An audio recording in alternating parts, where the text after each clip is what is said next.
Good morning दोस्तों, welcome on my YouTube channel GS with Vaibhav Chandra. आज हम लोग बात करेंगे करंट अफेयर्स, जो कि कंपटीशन एग्जामों में पूछे जाते हैं। करंट अफेयर्स मैं आज उसके विषय में बात करूंगा। तो आपके सामने कुछ प्रश्न लेकर आए हैं हम, जो कि साल 2021 और 2022 में कहाँ से प्रश्न पूछे जाते हैं, उन प्रश्नों को मैं आपको सॉल्व कराऊंगा।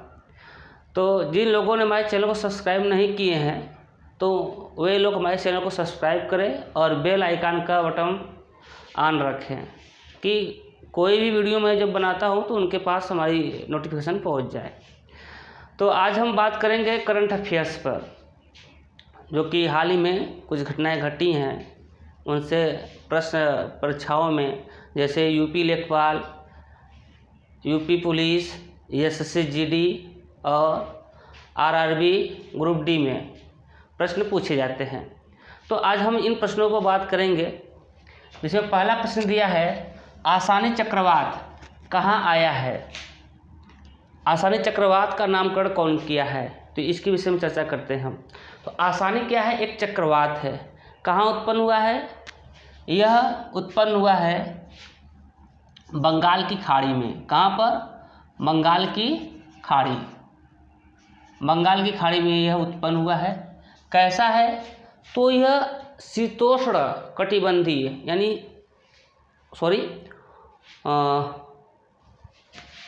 यह चक्रवात जो है उपोष्ण कटिबंधीय है। उपोष्ण कटिबंधीय चक्रवात है, जो कि बंगाल की खाड़ी में उत्पन्न हुआ है। आसानी नाम कौन दिया है? इसका आसानी नामकरण कौन किया है? तो आसानी नामकरण किया है श्रीलंका ने। आसानी इसका नामकरण यानी आसानी नाम दिया है कौन देश? तो श्रीलंका दिया है। आसानी नाम कौन दिया है? श्रीलंका। तो श्रीलंका ने ही आसानी नाम दिया है। आसानी चक्रवात बंगाल की खाड़ी में उत्पन्न हुआ है। कैसा? तो यह उपोष्ण कटिबंधीय चक्रवात है। दूसरा का प्रश्न है, बनास काशी संकुल का उद्घाटन कहाँ किया गया है? तो अब बनास काशी संकुल क्या है, इसके विषय में जानते हैं। तो हमारे देश के प्रधानमंत्री माननीय श्री नरेंद्र दामोदर दास मोदी जी के द्वारा बनास काशी संकुल परियोजना का उद्घाटन किया गया है। कहाँ किया गया है? तो बनारस में। इसका उद्घाटन किया गया है बनारस में। अब ये बनास काशी संकुल परियोजना है क्या? ये डेयरी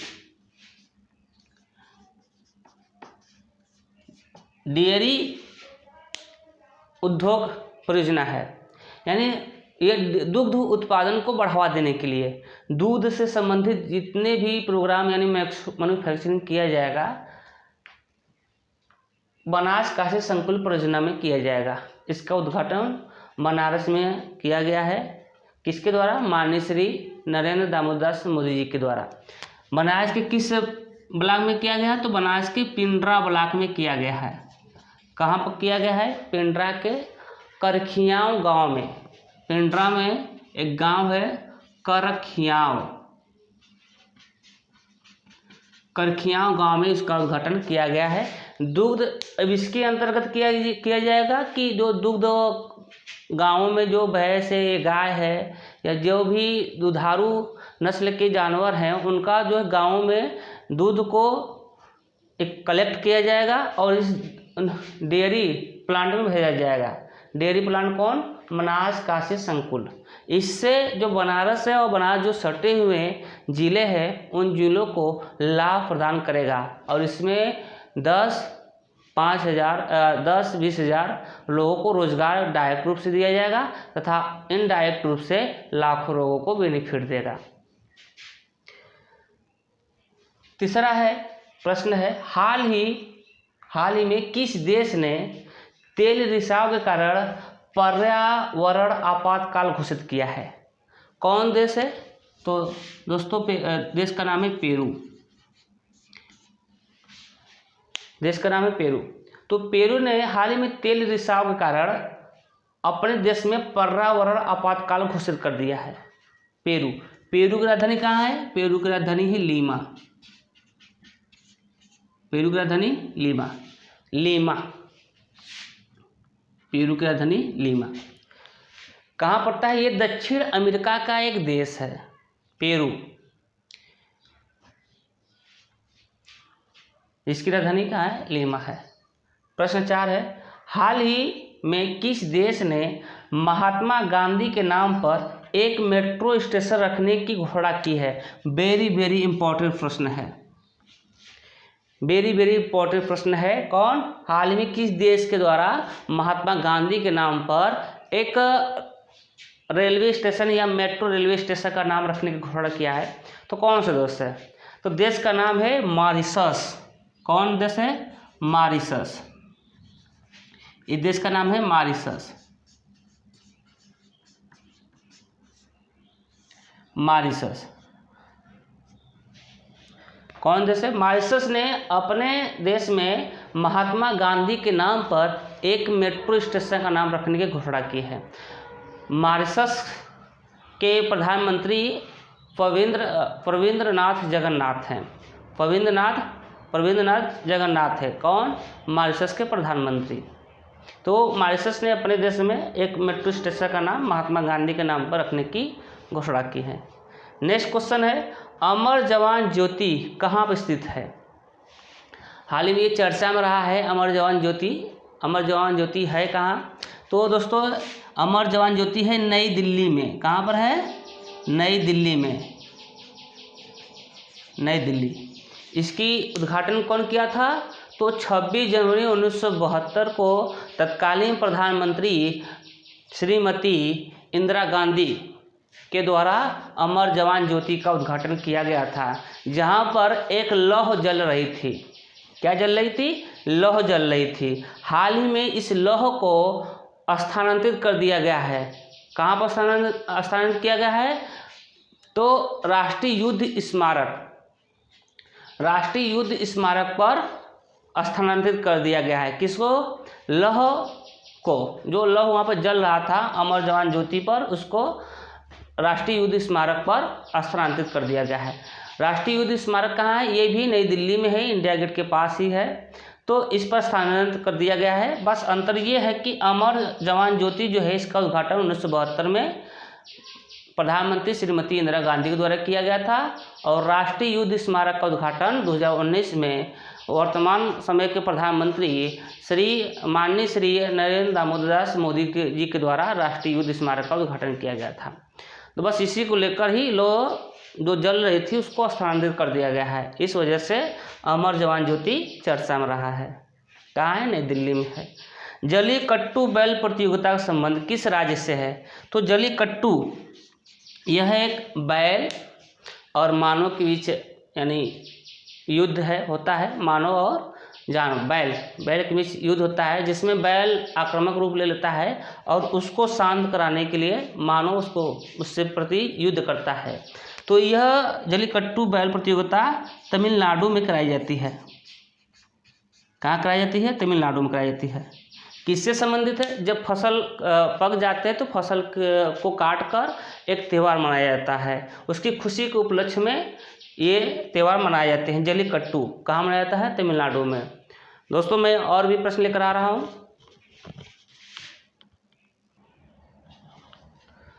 आइए दोस्तों, मैं नेक्स्ट क्वेश्चन को देखते हैं। हाल ही में अमेरिकी सिक्कों पर दिखाई देने वाली पहली अश्वेत महिला कौन है? पहली अश्वेत महिला कौन है? तो जिस पर इसका नाम है माया एंजेलो। आंसर होगा माया एंजेलो। माया एंजेलो है। पहली अश्वेत महिला है माया एंजेलो, जिसे अमेरिकी सिक्कों पर इसे प्रदर्शित किया गया है। एक सिक्के के एक तरफ माया एंजेलो है और दूसरी तरफ अमेरिका के प्रथम राष्ट्रपति जॉर्ज वाशिंगटन है। जॉर्ज वाशिंगटन अमेरिका के पहले राष्ट्रपति थे, जॉर्ज वाशिंगटन। एक तरफ माया एंजेलो का फोटो है और दूसरी तरफ जॉर्ज वाशिंगटन का फोटो है। तो वेरी इंपॉर्टेंट प्रश्न है। नेक्स्ट क्वेश्चन है, हाल ही में जारी भारत वन स्थिति रिपोर्ट 2021 के अनुसार वन क्षेत्र में वृद्धि वाला शीर्ष राज्य कौन सा है? तो इसका मतलब ये है कि जो वन स्थिति रिपोर्ट जारी किया जाता है हर 2 वर्ष पर, भारतीय वन स्थिति रिपोर्ट कौन जारी करता है? Forest research centre. कहाँ पर है? इसका मुख्यालय देहरादून में है। तो कितने वर्ष में जारी करता है? प्रत्येक 2 वर्ष पर इसे जारी किया जाता है भारतीय वन स्थिति report, forest research report of India, जिसकी मुख्यालय देहरादून में है। यह पहली बार 1987 से जारी किया जाता है। कब से? 1987 से। यह कौन सी थी? तो 17वीं रिपोर्ट है। 2021 जो है वो 17वीं रिपोर्ट है। पहली बार 1987 में, ये और 17वीं रिपोर्ट है। कौन सा राज्य जो शीर्ष स्थान पर है? तो आंसर होगा आंध्र प्रदेश। आंध्र प्रदेश। आंध्र प्रदेश में अगले 2 वर्ष में सर्वाधिक वन में वृद्धि की गई है। वन में वृद्धि 2 वर्ष में सबसे अधिक वृद्धि कौन किया है? तो आंध्र प्रदेश। कौन सा राज्य? आंध्र प्रदेश। यदि आपसे पूछा जाता है कि वन क्षेत्रफल में सर्वाधिक वन स्थिति में सर्वाधिक क्षेत्रफल वाला राज्य, तो सर्वाधिक क्षेत्रफल वाला जब भी राज्य पूछेगा तो आपका आंसर हो जाएगा मध्य प्रदेश। क्या आएगा? मध्य प्रदेश। मध्य प्रदेश में सबसे अधिक वन है। क्षेत्रफल की दृष्टि से सबसे अधिक वन कहाँ है? मध्य प्रदेश में। यदि प्रश्न पूछा जाता है कि वन क्षेत्रफल प्रति हेक्टेयर में पहले स्थान कौन है? तो मिजोरम हो जाएगा। यदि क्षेत्रफल में पूछता है, सर्वाधिक क्षेत्रफल पूछता है तो मध्य प्रदेश। यदि घनत्व पूछता है, वन का घनत्व सबसे अधिक किस राज्य में है? तो मिजोरम में है। घनत्व में कौन हो जाएगा? मिजोरम। मिजोरम में प्रति हेक्टेयर में देखा जाए तो वन जो है सबसे अधिक मिजोरम में है, लेकिन क्षेत्रफल में सबसे अधिक मध्य प्रदेश में है। अगले 2 वर्ष में सर्वाधिक जो वृद्धि हुआ है वो आंध्र प्रदेश में हुआ है। कौन की रिपोर्ट थी? 17वीं रिपोर्ट है 2021। पहली बार कब जारी किया गया था? 1987 में। इसका मुख्यालय कहाँ है? कहाँ जारी किया जाता है? तो forest research of India, Dehradun के द्वारा इसको जारी किया जाता है। नेक्स्ट क्वेश्चन है, हाल ही में किस देश ने कृत्रिम सूर्य का सफल परीक्षण किया है? कृत्रिम सूर्य, ऐसा कौन सा देश है जो कि कृत्रिम सूर्य को बना दिया है? तो दोस्तों सोच के बताइए। तो आंसर हो जाएगा इसका चीन। कौन सा देश है? तो चीन है। यह कारनामा चीन ही करता है। तो चीन ने हाल ही में एक कृत्रिम सूर्य बनाया है जिसका नाम क्या है? ईस्ट है। इस कृत्रिम सूर्य का नाम है ईस्ट। ईस्ट का फुल फॉर्म होता है experimental advanced superconducting tokamak. EAST का पूरा नाम, ये प्रश्न पेपर में पूछेगा ईस्ट क्या है? तो ईस्ट एक कृत्रिम सूर्य है जिसका पूरा नाम होता है, कृत्रिम सूर्य है जिसका पूरा नाम है एक्सपेरिमेंटल एडवांस सुपर कंडक्टिंग टोकामार्क। किसके द्वारा बनाया गया है? चीन के द्वारा बनाया गया है। तो दोस्तों सभी प्रश्न इंपॉर्टेंट है जो कि मैं रिसर्च करके इन प्रश्नों को लेकर आए हैं। नेक्स्ट क्वेश्चन है, हाल ही में कौन सा देश बाल विवाह पर प्रतिबंध लगा दिया है? तो ऐसा कौन सा देश है जो कि हाल ही में अपने यहाँ पर बाल विवाह को प्रतिबंध लगाया है? तो सही आंसर हो जाएगा दोस्तों इसका फिलीपींस।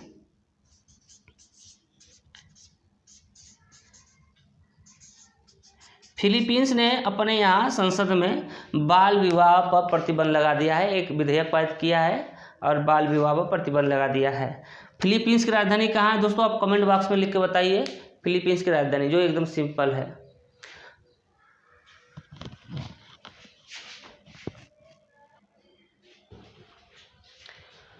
नेक्स्ट क्वेश्चन है, भारत का पहला स्वदेशी सरोवर का नाम क्या है? पहला स्वदेशी सरोवर का नाम क्या है? तो दोस्तों इसका आंसर हो जाएगा रुद्र। पहला स्वदेशी सरोवर का क्या नाम है? रुद्र। अंतर्राष्ट्रीय सौर गठबंधन में शामिल होने वाला 102वां देश कौन है? 102वां देश कौन है? तो 102वां देश है एंटीगुआ और बारबुडा। एंटीगुआ और बारबुडा ये कहाँ स्थित है? तो कैस्पियन सागर में, अटलांटिक महासागर में स्थित है। अटलांटिक महासागर में कैरिबियन सागर है, कैस्पियन सागर नहीं, कैरिबियन सागर। तो कैरिबियन सागर में दोनों देश स्थित है, एंटीगुआ और बारबुडा, जो कि 102वां सदस्य बने हैं किसका? अंतर्राष्ट्रीय सौर गठबंधन। तो अंतर्राष्ट्रीय सौर गठबंधन का मुख्यालय कहाँ है? अंतर्राष्ट्रीय सौर गठबंधन का मुख्यालय भारत में स्थित है। भारत के हरियाणा में। किस राज्य में है? हरियाणा। हरियाणा कहाँ पर? गुरुग्राम में। गुरुग्राम में अंतर्राष्ट्रीय सोलर गठबंधन या सौर गठबंधन का मुख्यालय भारत के हरियाणा राज्य में गुरुग्राम में स्थित है। आप कमेंट बॉक्स में बताइए कि ISA का महासचिव कौन है? International solar alliance. International solar alliance अंतर्राष्ट्रीय सौर गठबंधन के महासचिव कौन है? आप कमेंट बॉक्स में लिख कर बताइए। हाल ही में चर्चा में रहा त्रिकोमाली तेल टैंक किन देशों से संबंधित है? त्रिकोमाली कहाँ स्थित है? त्रिकोमाली तेल टैंक कहाँ स्थित है? तो त्रिकोमाली तेल टैंक श्रीलंका में स्थित है। कहाँ स्थित है? श्रीलंका में स्थित है। हाल ही में चर्चा में क्यों है? क्योंकि हाल ही में भारत ने इस तेल टैंक को पुनर्निर्माण करने का कार्य कर रहा है। तो भारत, श्रीलंका और भारत के मध्य स्थित है त्रिकोमाली तेल टैंक। इसकी शुरुआत कब हुई थी? द्वितीय विश्व युद्ध के बाद ब्रिटेन के द्वारा श्रीलंका में त्रिकोमाली नामक स्थान पर तेल टैंक का निर्माण किया गया था, जो कि अब कार्य नहीं कर रहा था। तो श्रीलंका के सरकार द्वारा भारत से इसका पुनः निर्माण रिकंस्ट्रक्शन कराया जा रहा है, जिस वजह से त्रिकोमाली तेल टैंक हाल ही में चर्चा का कारण बना हुआ है। यह प्रश्न बहुत ही इम्पोर्टेंट है। एक हब्बन-टोटा है। हब्बन-टोटा भी कहाँ पर है? हब्बन-टोटा बंदरगाह है, जो कि श्रीलंका में ही स्थित है। तो दोनों, जैसे हब्बन-टोटा जब समाचारों में था, उसमें पेपर में ट्रेंड में था, हर एक पेपर में बंदर-टोटा देता था कि बंदर-टोटा बंदरगाह किस देश में स्थित है? तो श्रीलंका में स्थित है। क्यों? क्योंकि हम्बन-टोटा बंदरगाह पर चीन के द्वारा उस पर कार्य किया जा रहा है। नेक्स्ट क्वेश्चन है, आर्थिक सर्वेक्षण 2021-22 के अनुसार भारत विश्व में स्टार्टअप इकोसिस्टम में कौन सा स्थान है? Startup ecosystem. स्टार्टअप इकोसिस्टम का मतलब समझ लेते हैं कि किसी चीज़ को मैन्युफैक्चरिंग करना, उत्पादन करने में भारत विश्व में कौन सा स्थान पर है? तो भारत पूरे विश्व में तीसरे स्थान पर है। किस स्थान पर है? तीसरे स्थान पर है। पहले कौन है? पहले पर अमेरिका है, USA है। पहले स्थान पर स्टार्टअप इकोसिस्टम के मामले में पहले स्थान पर अमेरिका है, और दूसरे स्थान पर कौन है दोस्तों? चीन। और तीसरे स्थान पर हमारा देश भारत है। किस मामले में? स्टार्टअप इकोसिस्टम में। स्टार्टअप इकोसिस्टम भारत तीसरे स्थान पर है। पहले स्थान पर अमेरिका है, दूसरे स्थान पर चीन है, तीसरे स्थान पर हमारा देश भारत है। आइए नेक्स्ट क्वेश्चन है, आर्थिक सर्वेक्षण 2021-22 के अनुसार भारत विदेशी मुद्रा भंडार के मामले में कौन से स्थान पर है? तो इसका मतलब ये होता है, विदेशी मुद्रा भंडार का मतलब है कि भारत जो है विदेशी जो मुद्राएं होती हैं वो भारत में कितना भंडार है, उसकी मात्रा कितनी है, इस मामले में भारत कौन से स्थान पर है? तो विदेशी मुद्रा भंडार के मामले में भारत चौथे स्थान पर है। भारत जो है चौथे स्थान पर है। किस मामले में? विदेशी मुद्रा भंडार में। विदेशी मुद्रा भंडार में भारत चौथे स्थान पर है। पहले तीन कौन देश है? तो पहला जो है स्विट्जरलैंड है, दूसरा जापान है। पहले जो विदेशी मुद्रा भंडार में पहले पे चीन है, स्विट्जरलैंड है, जापान है। तो ये तीन देश है। दोस्तों, यहाँ पर पहले स्थान पर चीन है, दूसरे स्थान पर जापान है। पहले पर चीन, दूसरे पर जापान और तीसरे स्थान पर स्विट्जरलैंड। और चौथे स्थान पर हमारा देश भारत आता है विदेशी मुद्रा भंडार में। तो दोस्तों, ये हम रिसर्च करके लेकर आए हुए कुछ प्रश्न हैं जो कि एग्जाम में पूछे जाते हैं। और नेक्स्ट क्लास में हम इसके आगे जो भी करंट अफेयर्स है उसको हम बताएंगे। नमस्कार।